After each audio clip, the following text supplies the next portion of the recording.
Cześć, z tej strony Damian Dąbrowski, witam w Dębowej Chatce. Zdarzają się takie sprawy, wobec których nasze sprawdzone sposoby tłumaczenia świata po prostu zawodzą. Najprościej byłoby zrzucić wszystko na obłęd, potężną traumę, sprytne oszustwo albo zwykły zbieg okoliczności. I bądźmy szczerzy, zazwyczaj tak właśnie jest.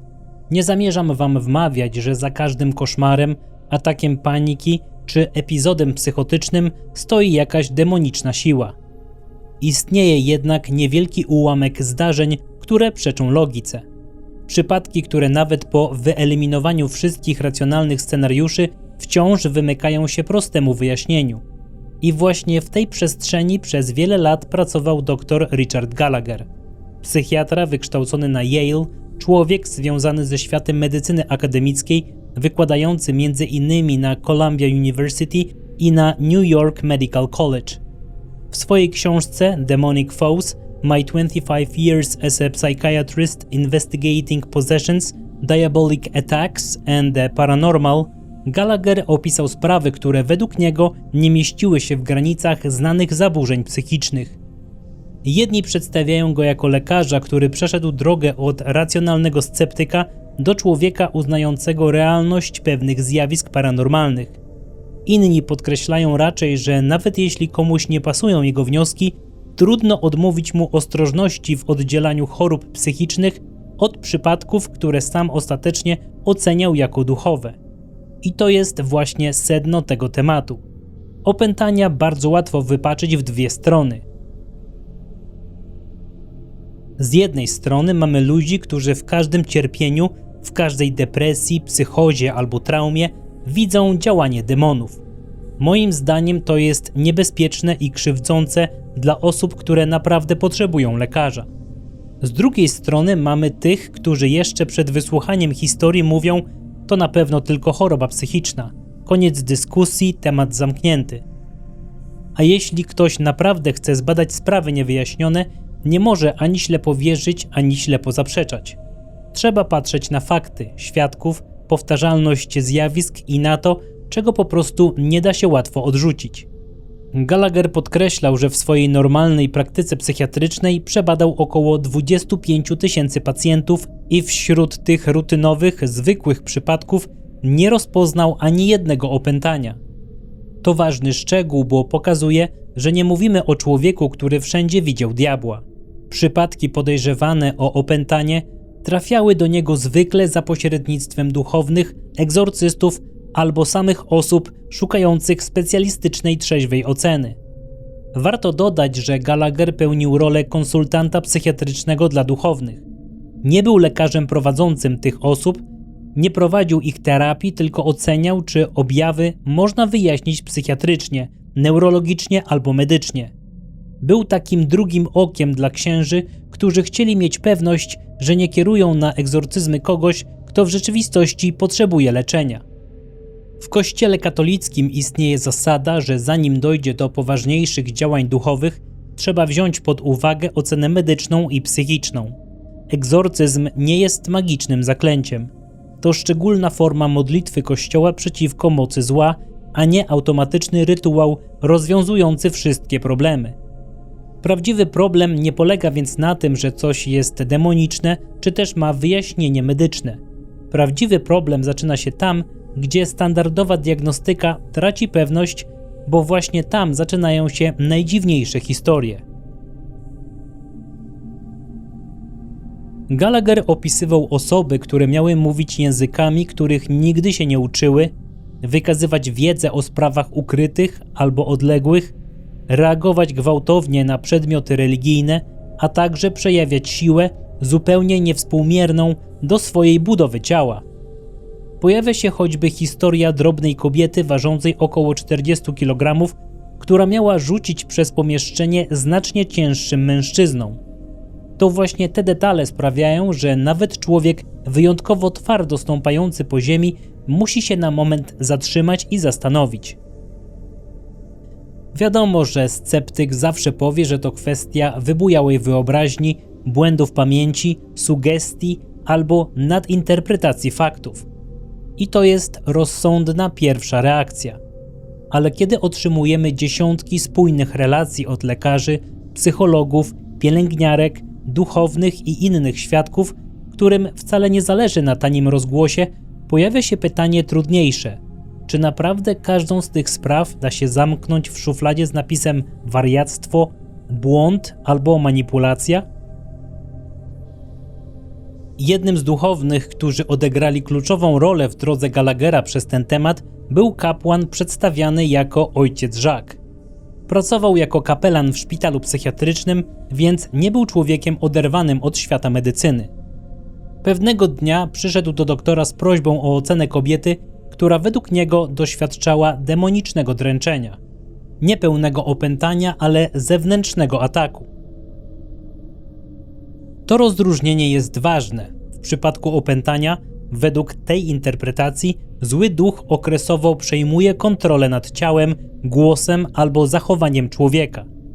W przypadku dręczenia, czyli opresji zewnętrznej, ofiara zachowuje świadomość i kontrolę nad sobą, ale doświadcza ataków, bólu, niewytłumaczalnych zjawisk albo fizycznych objawów, które wydają się pochodzić z zewnątrz.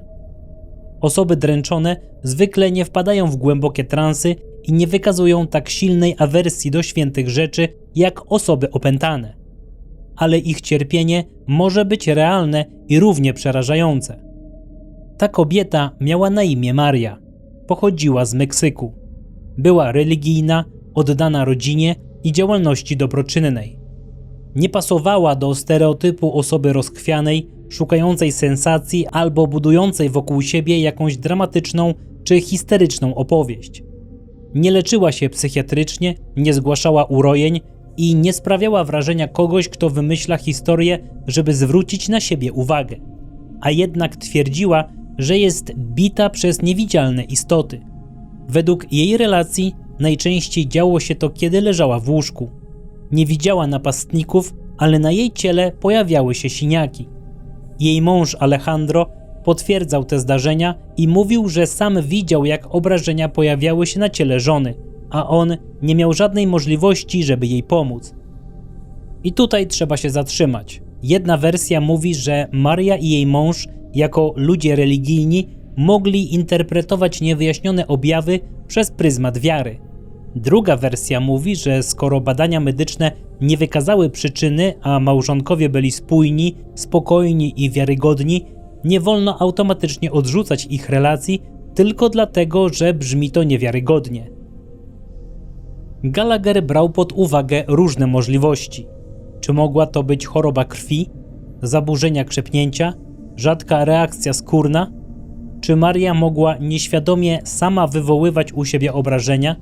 Czy jej mąż mógł ją bić, a potem oboje kłamali, zrzucając wszystko na demona? Zlecono badania fizykalne, badania krwi, testy pod kątem krzepnięcia, EEG oraz tomografię komputerową. Wyniki nie wskazały żadnego wyjaśnienia. Gallagher rozważał też rzadkie zaburzenie znane jako purpura psychogenna, czyli zespół Gardnera-Diamonda, gdzie pod wpływem silnego stresu i czynników psychicznych mogą pojawiać się bolesne, niewyjaśnione siniaki. Tyle, że w przypadku Marii brakowało kluczowych elementów pasujących do tej diagnozy. Nie zgłaszała typowych, wcześniejszych objawów.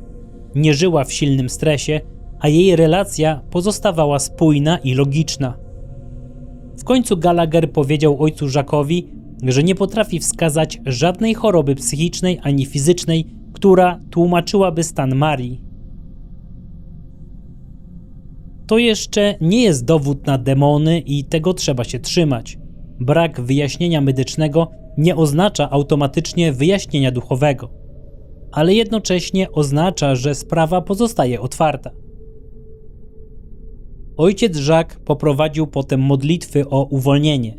Według relacji przekazanej później Gallagherowi, ataki na Marię stopniowo słabły, aż w końcu całkowicie ustąpiły. Można to interpretować na kilka sposobów. Sceptyk powie, że zadziałała sugestia, wiara, uspokojenie psychiczne albo naturalne wygaszanie objawów. Człowiek wierzący powie, że modlitwa przerwała realny demoniczny atak. a ktoś o bardziej otwartym umyśle może dodać trzecią możliwość. Może chodziło o zjawisko, którego jeszcze nie umiemy nazwać. Najbardziej interesujące w tej sprawie nie jest nawet to, czy Maria miała rację, mówiąc o klątwie albo demonie. Najbardziej interesujące jest to, że spójna, funkcjonująca kobieta przeszła przez serię fizycznych zjawisk, których lekarze nie potrafili wyjaśnić, a które miały ustąpić dopiero po interwencji duchowej. To nie musi nikogo przekonać, ale powinno zmusić do myślenia. Po sprawie Marii ojciec Jacques zaprosił Gallaghera na spotkanie z młodą kobietą pochodzenia afrykańskiego, która miała być opętana. Był to pierwszy przypadek pełnego demonicznego opętania, z jakim Gallagher zetknął się bezpośrednio.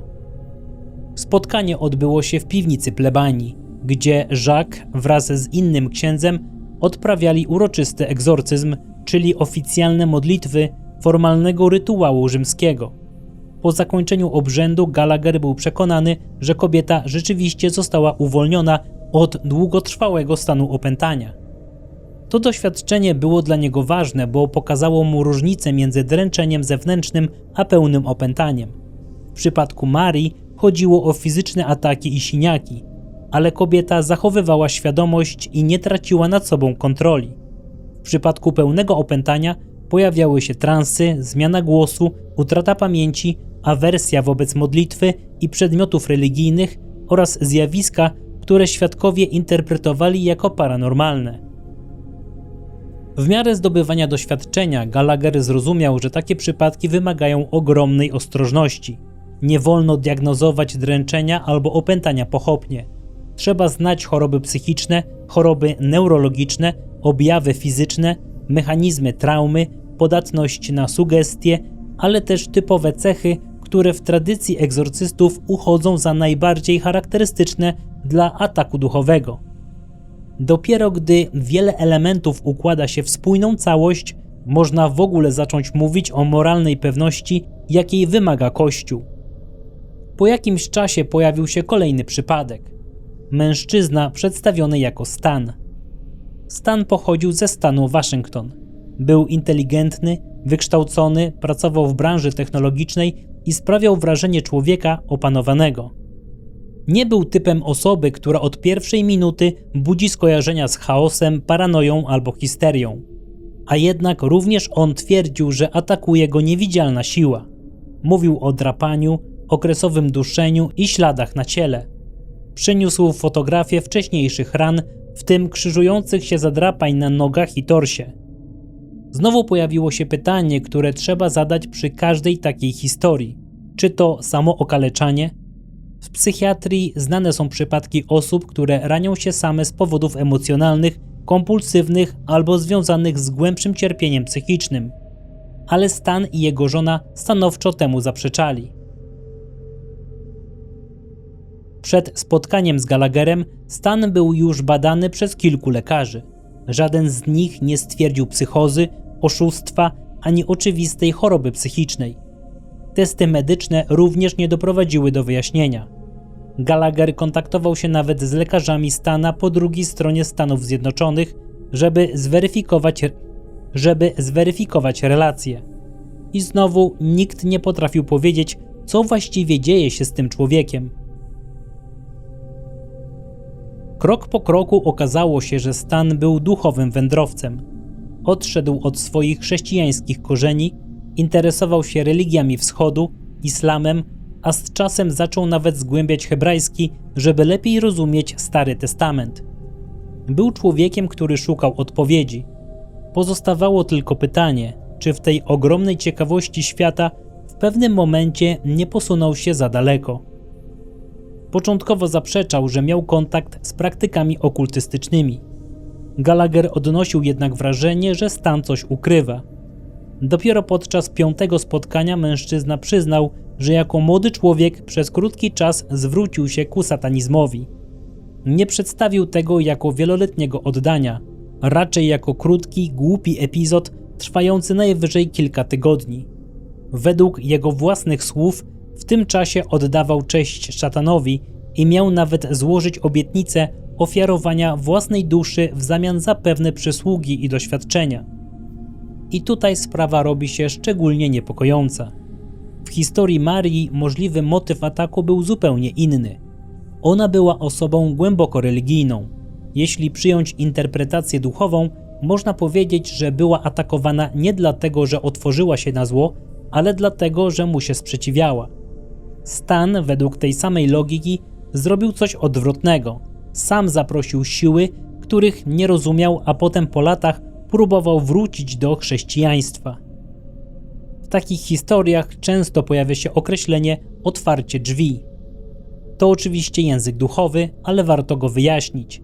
Chodzi o sytuację, w której człowiek przez rytuały, przysięgi, praktyki magiczne, spirytyzm albo świadome zwrócenie się do ciemnych sił daje im pewien rodzaj zgody na wpływ na swoje życie. Nie musi rozumieć konsekwencji. Może traktować to jako zabawę, bunt, eksperyment albo chwilową fascynację. Ale według ludzi zajmujących się tym tematem problem polega na tym, że druga strona nie traktuje tego jak zabawy. Tu można użyć porównania do świata przestępczego. Jeśli ktoś wchodzi w niebezpieczne środowisko, składa przysięgi, poznaje ludzi i mechanizmy działania, a potem nagle mówi: okej, to był tylko epizod, ja już wychodzę, to taka grupa nie zawsze pozwala spokojnie odejść. W zasadzie nigdy tak się nie dzieje i taki człowiek jest po prostu eliminowany. W interpretacji duchowej działa podobna zasada. Jeśli człowiek zawiera układ z jakimś demonicznym bytem, może później odkryć, że zerwanie takiego układu nie jest formalnością. Oczywiście sceptycy mogą powiedzieć, że Stan mógł nosić w sobie poczucie winy. Krótki satanistyczny epizod mógł po latach urosnąć w jego psychice do rangi przekleństwa. Może objawy były psychosomatyczne, a wspomnienia tylko nadały im sens. To jest możliwe i nie odrzucam tego, ale według Gallaghera sprawa nie pasowała do prostego modelu psychiatrycznego. Stan był spójny, logiczny, niepsychotyczny, a jego objawy nie znajdowały łatwego wyjaśnienia w badaniach.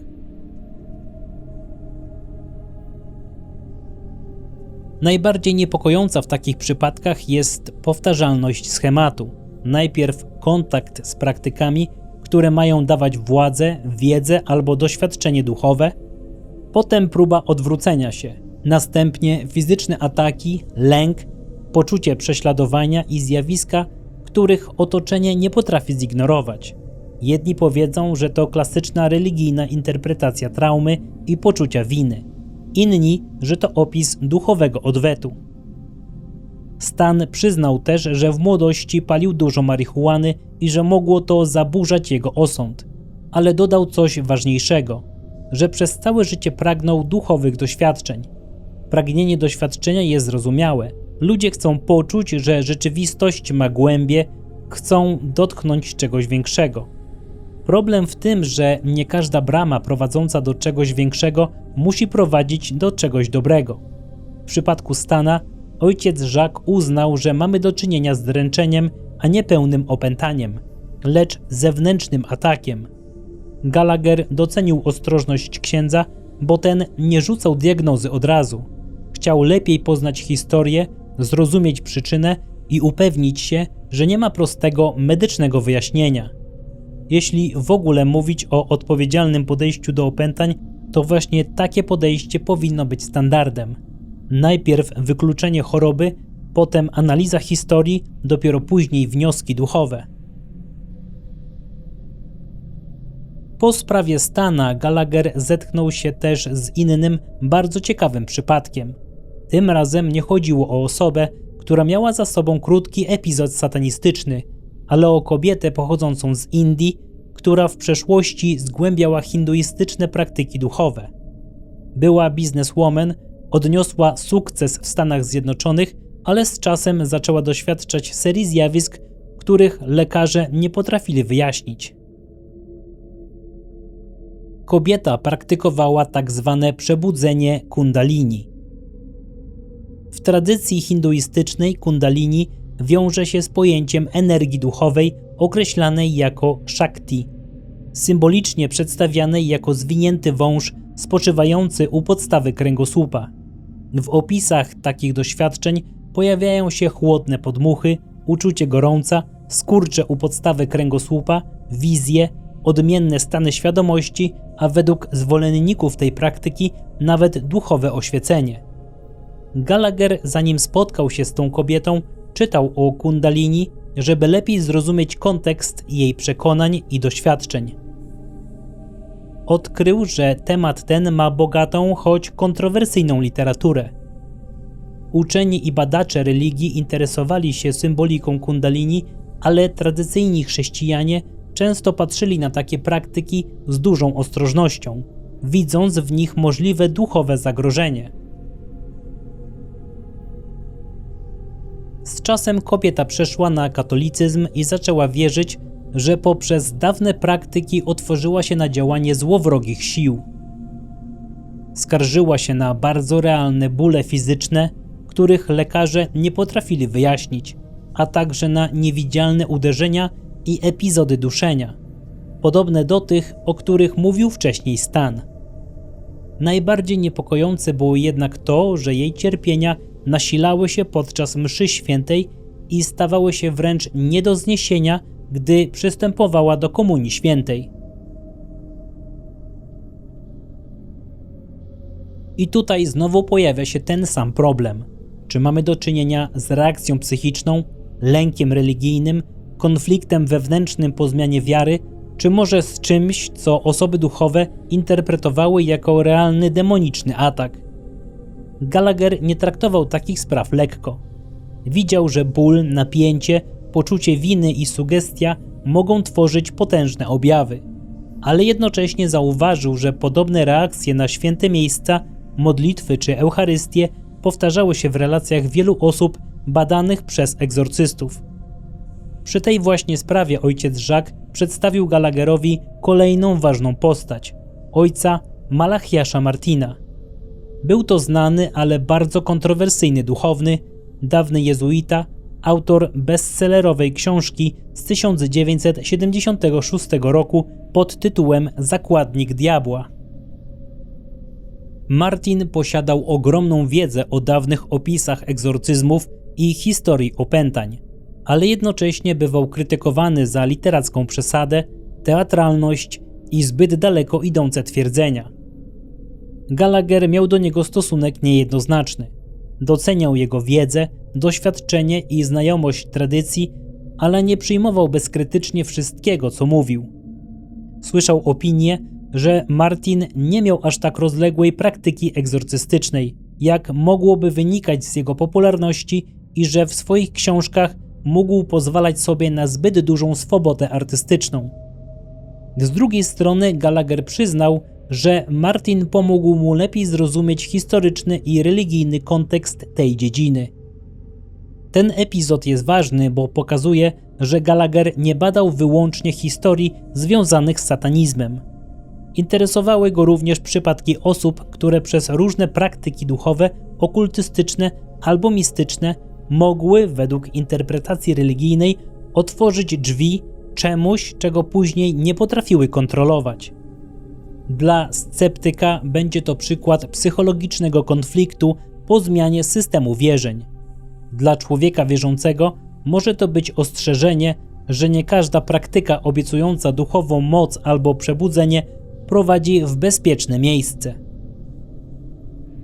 Warto tu wspomnieć o Międzynarodowym Stowarzyszeniu Egzorcystów, założonym w 1994 roku przez duchownych związanych z praktyką egzorcyzmów i uznanym przez Kościół jako prywatne stowarzyszenie wiernych. Powstało między innymi po to, aby uporządkować tę trudną dziedzinę, szkolić egzorcystów i ograniczać nadużycia. To istotne, bo temat egzorcyzmów ma dwie twarze. Jedna to przypadki, które wymykają się wyjaśnieniom i budzą autentyczny niepokój. Druga to ryzyko nadużyć, fanatyzmu, przemocy, manipulacji i krzywdzenia ludzi, którzy tak naprawdę potrzebują lekarza. Gallagher sam mocno krytykował nieodpowiedzialne działania, które pod płaszczykiem duchowej pomocy mogły niszczyć życie cierpiącym osobom. Wiedział, że w niektórych kulturach osoby podejrzewane o opętanie bywają izolowane, karane, a w skrajnych przypadkach nawet zabijane. Dlatego tak bardzo podkreślał konieczność współpracy duchownych z lekarzami i specjalistami zdrowia psychicznego. Ojciec Jacques z czasem stał się dla Gallaghera kimś więcej niż tylko księdzem proszącym o konsultację. Był przewodnikiem po dziwnej, niepokojącej dziedzinie, do której doktor początkowo wcale się nie pchał. Jacques był proszony o pomoc w wielu sprawach na terenie całych Stanów Zjednoczonych. Miał zaufanie biskupów, dużą praktykę i ogromną liczbę historii, którymi dzielił się z Gallagherem podczas wspólnych podróży. Ich współpraca stawała się coraz intensywniejsza. Gallagher nadal prowadził swoje obowiązki kliniczne i akademickie, ale coraz częściej dostawał telefony z prośbą o ocenę kolejnych przypadków. Z jednej strony czuł ciężar tej pracy, z drugiej nie mógł zaprzeczyć, że fascynowała go ta dziwna granica między psychiatrią, duchowością i czymś, czego nie potrafił nazwać. Nie był jednak przygotowany na przypadek, który ojciec Jacques pewnego dnia dosłownie przyprowadził pod jego drzwi. To była Julia. Według relacji doktora i egzorcystów Julia nie tylko twierdziła, że jest opętana, ale miała też wykazywać zdolności, które trudno opisać bez użycia słowa paranormalne. Była związana z satanistyczną sektą. Inteligentna, świadoma, prowokacyjna, a jednocześnie głęboko udręczona. Nie przyszła jako ktoś, kto przypadkiem znalazł się w ciemności. Ona przynajmniej przez część życia sama tę ciemność wybrała.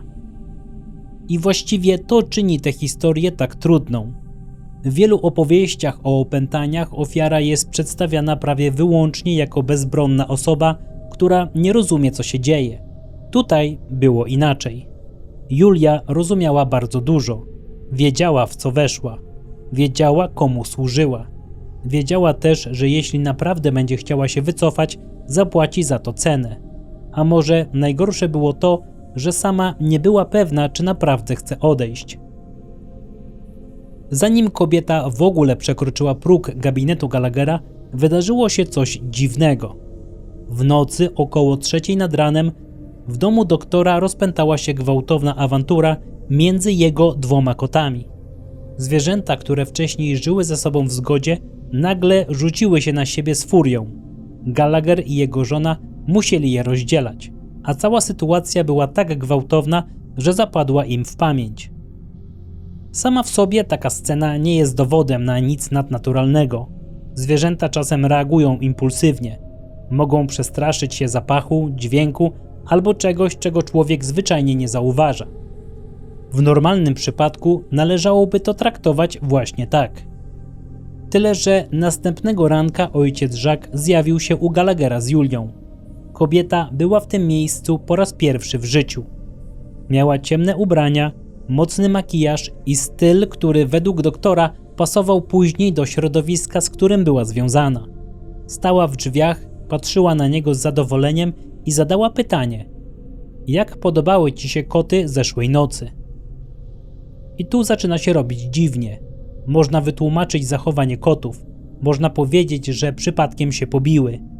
Ale skąd Julia, przyprowadzona dopiero następnego dnia, miała wiedzieć o nocnym incydencie w domu lekarza, którego wcześniej nie znała? Jedne źródła nazwałyby to ukrytą wiedzą, czyli znajomością faktów, których dana osoba nie mogła poznać zwykłą drogą. Inna interpretacja mówiłaby o manipulacji, zbiegu okoliczności albo informacji przekazanej wcześniej przez kogoś innego. Problem tylko w tym, że w relacji Gallaghera nie pojawia się naturalne wyjaśnienie tego szczegółu. Ojciec Jacques uznał, że Julia była przypadkiem wyjątkowym, nawet jak na opętanie. Mówił o niej jako o satanistce wysokiego szczebla, kimś w rodzaju arcykapłanki sekty. Według niego miała nie tylko doświadczać transów opętania, ale posiadać także pewne paranormalne zdolności wynikające z jej oddania szatanowi. Gallagher jako lekarz nie przyjmował takich twierdzeń bez zastrzeżeń, ale już pierwszy kontakt z Julią pokazał mu, że dzieje się coś nietypowego. Gdy Julia weszła do domu doktora, zamiast normalnie się przywitać, podeszła do roślin przy oknie i zaczęła je podlewać. To niby drobiazg, ale takie szczegóły dużo mówią o człowieku. Julia nie weszła jako przestraszona pacjentka. Weszła jako ktoś, kto testuje granice i pokazuje, że nie zamierza podporządkować się zwykłej atmosferze gabinetu lekarskiego. Mówiła, że interesuje ją natura, rośliny i zwierzęta. Jednocześnie drwiła z chrześcijan, przedstawiając ich jako ludzi oderwanych od życia i niechętnych naturze. W jej własnym spojrzeniu satanizm był nie tylko buntem przeciwko Kościołowi. Był filozofią życia opartą na sile, przyjemności, zemście i odrzuceniu wyrzeczenia. I tutaj warto się zatrzymać, bo to jest jeden z mechanizmów, które potrafią przyciągać ludzi do ciemnych grup. Nie zaczyna się od grozy, zaczyna się od obietnicy wolności, od powiedzenia człowiekowi, że nikt nie będzie cię ograniczał, będziesz silny, będziesz wyjątkowy, będziesz ponad zasadami. To nie musi od razu wyglądać jak rytuał z horroru. Czasem zaczyna się od bardzo ludzkiej potrzeby. Chce być zauważony, chce mieć wpływy, nie chce już być ofiarą, chce poczuć coś wyjątkowego. Julia mówiła o swoim stanie zaskakująco spokojnie. Twierdziła, że wie, iż jest opętana. Mówiła, że czasem odpływa, a potem nie pamięta, co się działo. Inni mieli jej opowiadać, że w tych momentach z jej ust wydobywa się inny głos. Sama nie uważała, że jest chora psychicznie. Była przekonana, że to demon, choć zaznaczała, że nie sam szatan, bo według niej szatan nie zajmowałby się nią osobiście. To stwierdzenie jest interesujące, bo pokazuje, że Julia miała własną, uporządkowaną demonologię. Opisywała hierarchię, zależności, własną pozycję i zasady działania świata, któremu służyła. Dla psychiatry to musiało być szczególnie trudne, bo osoba z urojeniami również może tworzyć zamknięty system. Tyle że u Julii wiele elementów miało być potwierdzonych przez zjawiska zewnętrzne. Gallagher próbował zrozumieć, dlaczego właściwie szuka pomocy. To pytanie było kluczowe, bo Julia nie przyszła jako osoba zdecydowana, aby zerwać ze złem. Była ambiwalentna. Z jednej strony cierpiała i chciała pozbyć się opętania, z drugiej strony bała się sekty i nadal czuła wobec niej więź. Mówiła, że powiedziała członkom grupy, że spróbuje przeniknąć do kościoła i narobić kłopotów księżom. Innymi słowy, nawet prosząc o pomoc, mogła jednocześnie grać w podwójną grę.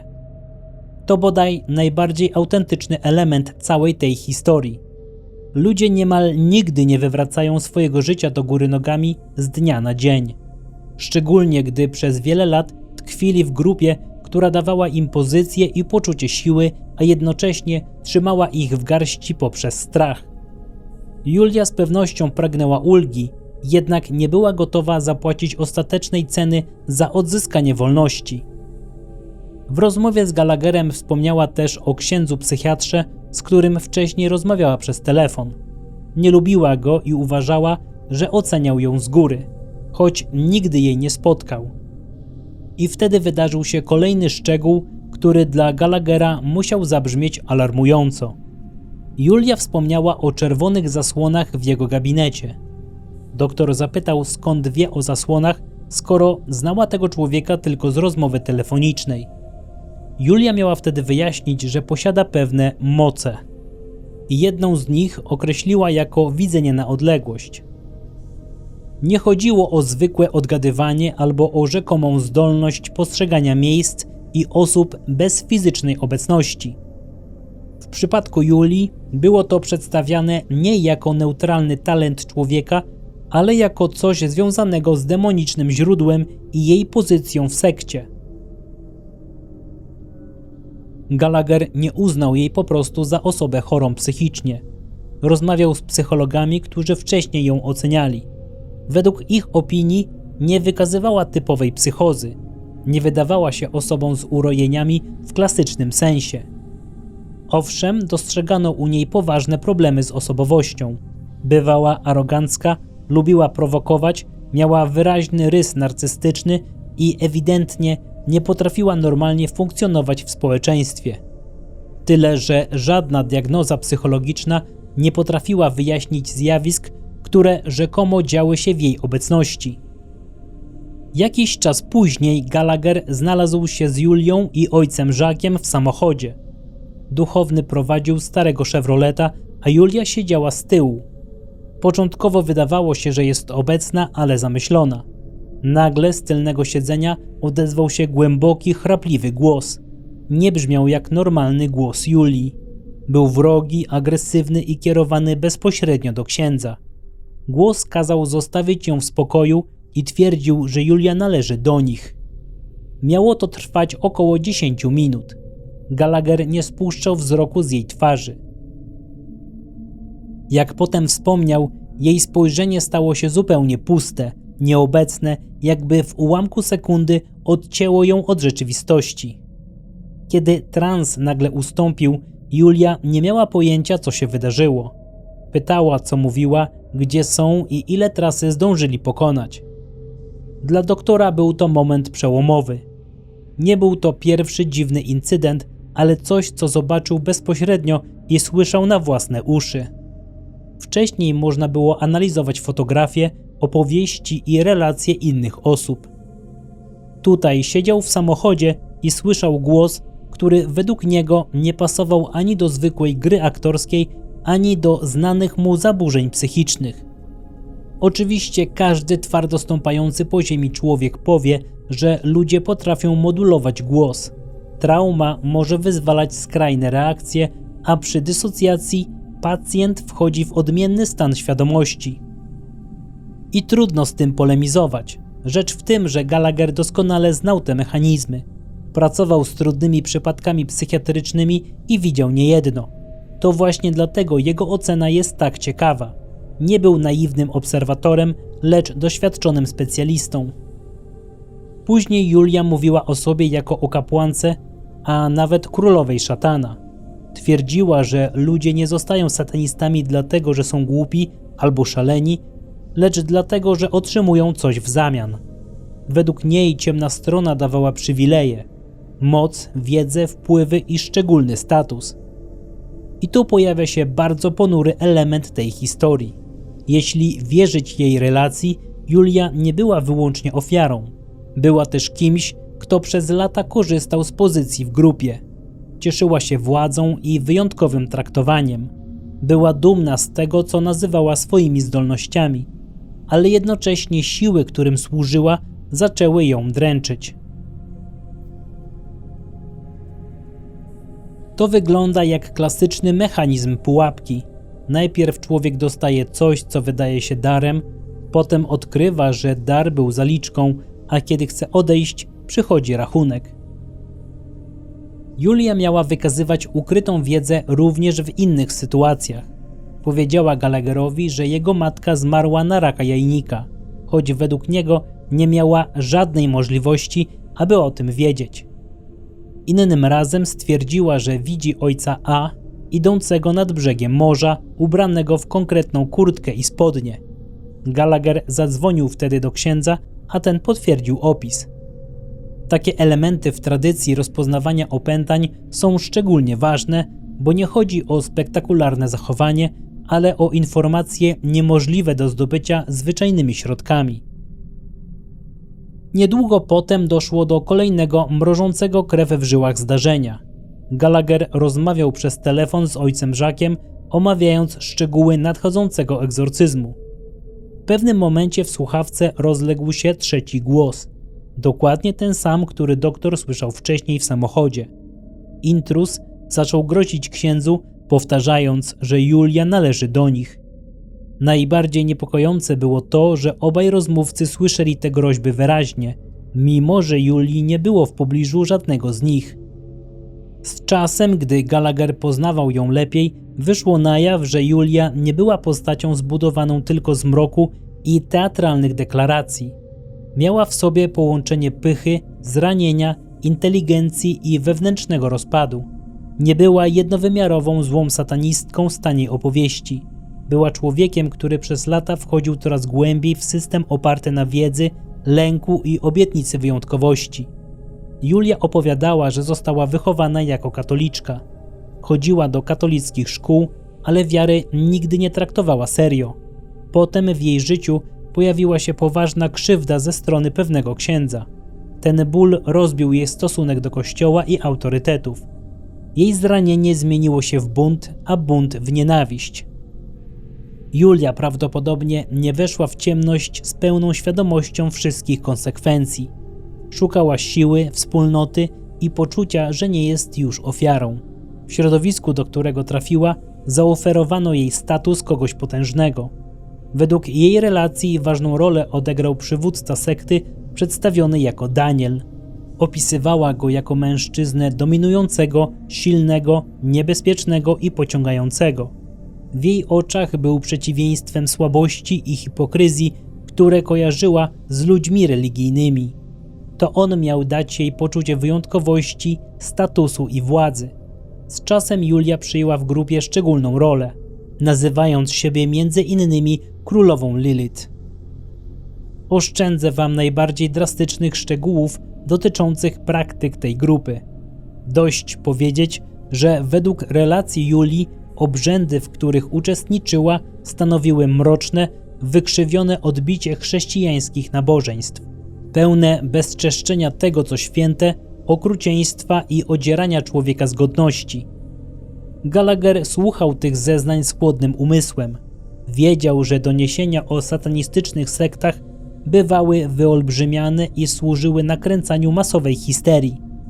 Ale w tym przypadku spójność szczegółów i autentyczność emocji sprawiały, że nie potrafił po prostu odrzucić jej słów i traktować jako wymysłu. Trzeba tu zaznaczyć jedną kluczową rzecz. Doniesienia o satanistycznych sektach od dawna budzą ogromne kontrowersje. W USA, szczególnie w latach 80. i 90., wybuchały afery, które później okazywały się wynikiem zbiorowej histerii, wyolbrzymień i pomyłek. Gallagher doskonale znał ten kontekst, dlatego daleko było mu do naiwności. Z drugiej strony miał zbyt duże doświadczenie, by z góry zakładać, że skoro kiedyś dochodziło do nadużyć i paniki, to każda mroczna relacja musi być mistyfikacją. Dla Julii satanizm nie był chwilowym młodzieńczym buntem. To była jej filozofia życia. Kobieta wymykała się prostym ocenom. Daleko jej było do płaskiej, przerysowanej postaci z taniego horroru. Była kobietą głęboko rozbitą. Z jednej strony potrafiła ciskać aroganckimi prowokacjami, z drugiej kuliła się w sobie, przerażona, wyczerpana i zagubiona. Kiedy pytała, czy z tego da się jeszcze uciec, maska bezlitosnej okultystki pękała, odsłaniając uwięzioną osobę. Gallagher nie owijał w bawełnę. Ratunek istnieje, ale nie ma dróg na skróty. Trzeba determinacji, pracy i odcięcia się od mroku. Zapomnijcie o Hollywood, gdzie egzorcyzm jest magicznym pojedynkiem na zaklęcia. Chwila szarpaniny, trochę krzyku, woda święcona i napisy końcowe. To tak nie działa. Rytuał nie jest magicznym przełącznikiem. Jeśli ofiara jedną ręką błaga o pomoc, a drugą wciąż trzyma się swego oprawcy, uwolnienie staje się niemal niemożliwe. Ojciec Jacques uważał, że Julia ściągnęła na siebie zło, świadomie oddając się mrokowi. Jednak nawet on przyznał, że mechanizm opętania pozostaje wielką tajemnicą. Dlaczego jedna osoba wpada w sam środek koszmaru, a inna z niemal identycznym życiorysem pozostaje nietknięta? Czy decyduje o tym wyraźne zaproszenie, złamana psychika, trauma, głód władzy, a może fatalny splot wszystkich tych czynników? W przypadku Julii mieliśmy do czynienia z całą lawiną. Dawne zranienie, radykalny bunt, potrzebę znaczenia, wejście w toksyczną strukturę, dominujący przywódca, strach przed odejściem i przywiązanie do pozycji, którą zdobyła. Zanim doszło do kolejnego egzorcyzmu, Gallagher poznał głównego egzorcystę prowadzącego sprawę, przedstawionego jako ojciec A. Był to doświadczony duchowny, stanowczy, praktyczny i znany z tego, że nie robił z egzorcyzmów spektaklu. Nie wszyscy lubili jego styl. Niektórzy uważali go za zbyt autorytarnego. Ale Gallagher widział w nim człowieka, który stawiał dobro cierpiącej osoby na pierwszym miejscu. Ojciec A miał duże doświadczenie w takich sprawach i był jednym z najbardziej znanych egzorcystów w Stanach Zjednoczonych. To on prowadził część najbardziej intensywnych rytuałów związanych z Julią. Z relacji Gallaghera wynika, że zarówno ojciec A, jak i ojciec Jacques traktowali ten przypadek bardzo poważnie. Dr Gallagher konsekwentnie chronił prywatność zarówno swoich pacjentów, jak w słynnym przypadku kobiety określanej pseudonimem Julia, jak i duchownych, z którymi współpracował przez lata. Użycie pseudonimu ojciec A było celowym zabiegiem. W środowisku osób interesujących się tą tematyką pojawiały się różne spekulacje. Niektórzy próbowali łączyć postać ojca A ze znanymi amerykańskimi egzorcystami, na przykład z nieżyjącym już ojcem Jamesem Lebarem z Nowego Jorku, z którym Gallagher wielokrotnie współpracował. Jednak sam autor nigdy nie potwierdził żadnego z tych domysłów. Wiele wskazuje na to, że litera A to po prostu losowy inicjał maskujący, a nie pierwsza litera prawdziwego nazwiska czy imienia. Przed jednym z egzorcyzmów Julia zaczęła się wycofywać. Była przerażona, niepewna i coraz bardziej rozdarta. Duchowni próbowali ją przekonać, żeby kontynuowała, ale ona wciąż się wahała. Późnym wieczorem trzeba było odwieźć ją z powrotem do miejsca, w którym się zatrzymała. Ojciec Jacques i ojciec A wsiedli z nią do samochodu. Julia usiadła z tyłu. Podczas jazdy miała znowu wejść w stan opętania. Pojawił się ten sam typ pogardliwego głosu, te same groźby i zapewnienia, że należy do nich. A potem wydarzyło się coś jeszcze dziwniejszego. Według relacji duchownych przed przednią szybą auta miały pojawiać się ciemne, falujące postacie, jakby coś stanęło na drodze i próbowało ich zatrzymać. W jednej chwili światła samochodu i lampki na desce rozdzielczej zgasły. Ojciec A, jadąc niemal na ślepo, zjechał do rowu. Nikt nie odniósł poważnych obrażeń, ale sytuacja była na tyle wstrząsająca, że zapadła im w pamięć na zawsze. Julia, kiedy wszystko minęło, nie wyglądała na szczególnie poruszoną. Według relacji miała raczej ten sam irytujący, prowokacyjny uśmiech, który Gallagher widział u niej już wcześniej. Oczywiście sceptyk powie, że mogło dojść do paniki, zmęczenia, błędnej oceny sytuacji na drodze albo awarii samochodu. Ale w kontekście wcześniejszych zdarzeń, głosu, kotów, ukrytej wiedzy i zachowania Julii, ta scena tylko pogłębia poczucie, że wokół niej dzieje się coś, co bardzo trudno normalnie wyjaśnić. W końcu przyszła pora na kolejny egzorcyzm. Julia była coraz bardziej rozchwiana. Z jednej strony ciągle czuła lęk przed tym, co ją trzymało. Z drugiej nie potrafiła całkowicie odciąć się od dawnej przynależności. To było w niej najbardziej dramatyczne. Ona nie była pewna, czy chce wyjść. Cierpiała, ale nie była gotowa na pełne zerwanie. Ojciec Jacques i ojciec A widzieli to bardzo wyraźnie. Gallagher również rozumiał, że tu nie chodzi już tylko o jeden rytuał czy jedną modlitwę. To był konflikt o całe życie, o lojalność, o strach i o to, czy człowiek naprawdę chce odzyskać wolność. Do sesji przygotowano kilka osób. Ojca A jako głównego egzorcystę, ojca Jacques'a jako asystenta, zakonnicę oraz świeckich pomocników. Julia przyszła spóźniona i od razu było widać, że jest spięta, niespokojna i jakby rozdarta wewnętrznie. Nie była już prowokacyjna i pewna siebie. W jej zachowaniu wyraźnie dało się wyczuć strach. Rytuał rozpoczął się zgodnie z tradycyjną formą modlitw. Ojciec Jacques korzystał z łacińskiego Rituale Romanum, starego tekstu egzorcyzmów, który dla wielu duchownych był podstawą takich działań. Julia bardzo szybko weszła w stan transu. Głos, który wcześniej odezwał się w samochodzie, wrócił. Tym razem był jeszcze bardziej bezczelny, pogardliwy i napastliwy. Twierdził, że nikt nie ma prawa jej uwolnić, bo oddała się szatanowi z własnej woli. To bardzo istotne, bo dokładnie taki sam motyw powraca w wielu relacjach egzorcystów. Jeśli ktoś świadomie związał się ze złem, to zło zaczyna domagać się pełnej lojalności. Podczas egzorcyzmu Julia szarpała się z ogromną siłą. Próbowano ją powstrzymać, bo jej ciało napinało się tak mocno, że trudno było utrzymać kontrolę. Kiedy skrapiano ją wodą święconą, reakcja była natychmiastowa. Głos wył i protestował, jakby naprawdę coś się paliło. Zmieniał się też ton, pojawiały się obce języki, w tym łacina, a w pomieszczeniu robiło się lodowato zimno, a potem duszno i gorąco.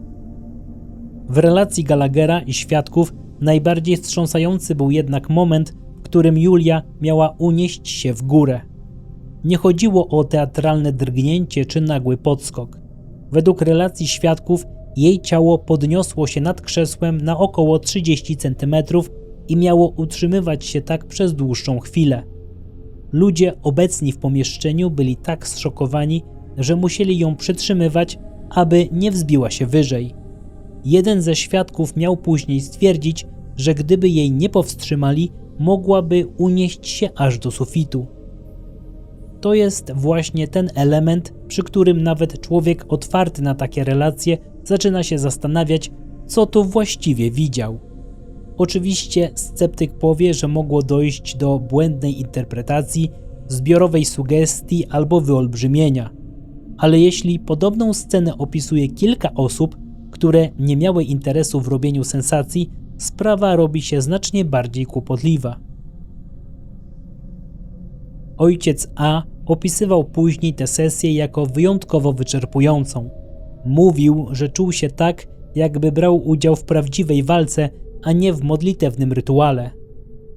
Z jego relacji wynikało, że demon, a może kilka demonów, zachowywały się tak, jakby próbowały nie tylko zastraszyć uczestników, ale też powstrzymać Julię przed odejściem z sekty. Gallagher, mimo że nie był egzorcystą, obserwował tę sprawę z perspektywy lekarza. Nie szukał taniej sensacji. Patrzył na przypadek Julii przez pryzmat psychiatrii, doświadczenia klinicznego, rozmów ze świadkami i wcześniejszych ocen psychologicznych. A mimo to uznał, że nie da się tego łatwo zamknąć w znanych kategoriach medycznych. Najbardziej przygnębiające jest to, że ten egzorcyzm nie doprowadził do pełnego uwolnienia. Julia po wszystkim wracała do zwykłego stanu, ale nie doszło do trwałego zerwania z tym, co ją dręczyło. Sama później nie wykazywała jednoznacznej gotowości, żeby kontynuować cały proces. Nadal była rozdarta.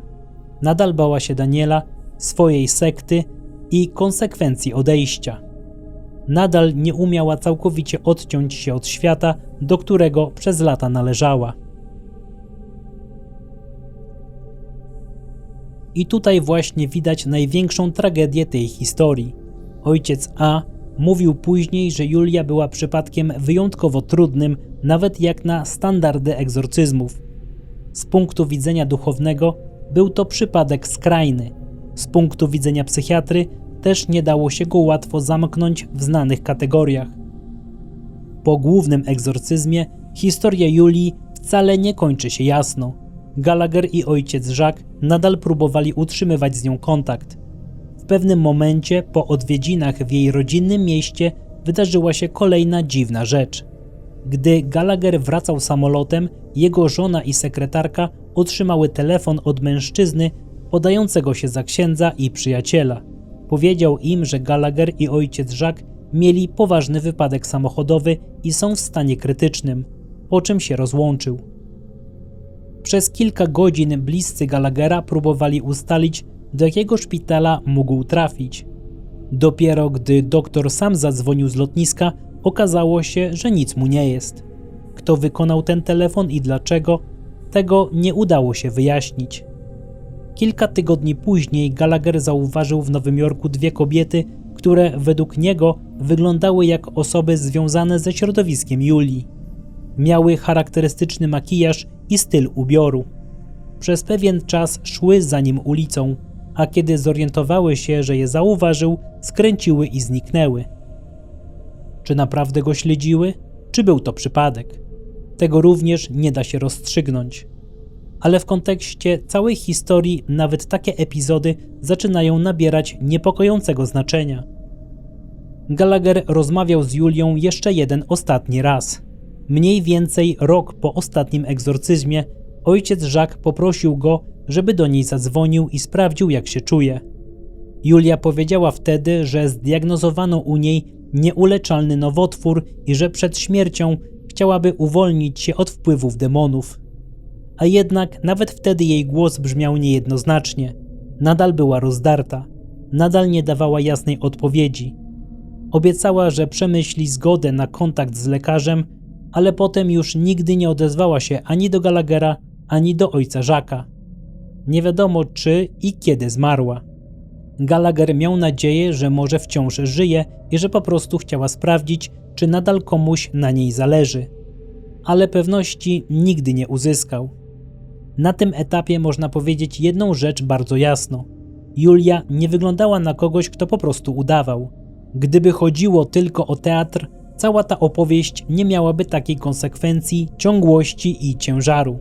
A jeśli rzeczywiście było tam coś więcej, pozostaje pytanie, które zadaję sobie za każdym razem przy takich sprawach. Ile podobnych historii zostało przez ludzi zignorowanych tylko dlatego, że zbyt mocno burzą wygodny obraz świata.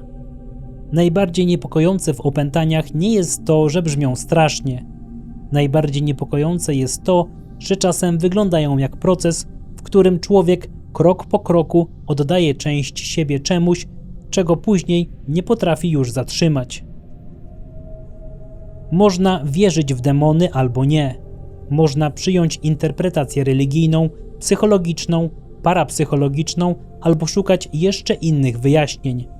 Ale trudno uczciwie przejść obojętnie obok historii, w których zbyt wiele elementów układa się w jedną, mroczną całość. A według Was opętanie to działanie duchów i demonów, pozaziemskich albo międzywymiarowych bytów, a może to jednak mimo wszystko choroby psychiczne, traumy i mechanizmy, których jeszcze nie rozumiemy. Piszcie w komentarzach, co o tym wszystkim sądzicie. Dziękuję za wysłuchanie pierwszej części materiału o opętaniach. Oczywiście w następnych filmach pojawi się więcej tego typu historii, więc jeśli nie chcecie ich przegapić, zapraszam do subskrybowania kanału. Jeśli chcecie wesprzeć jakąś moją pracę, zawsze możecie to zrobić poprzez Patronite albo Buy Coffee. Bardzo dziękuję za Waszą pomoc i wsparcie. Do usłyszenia w kolejnym filmie Dębowej Chatki.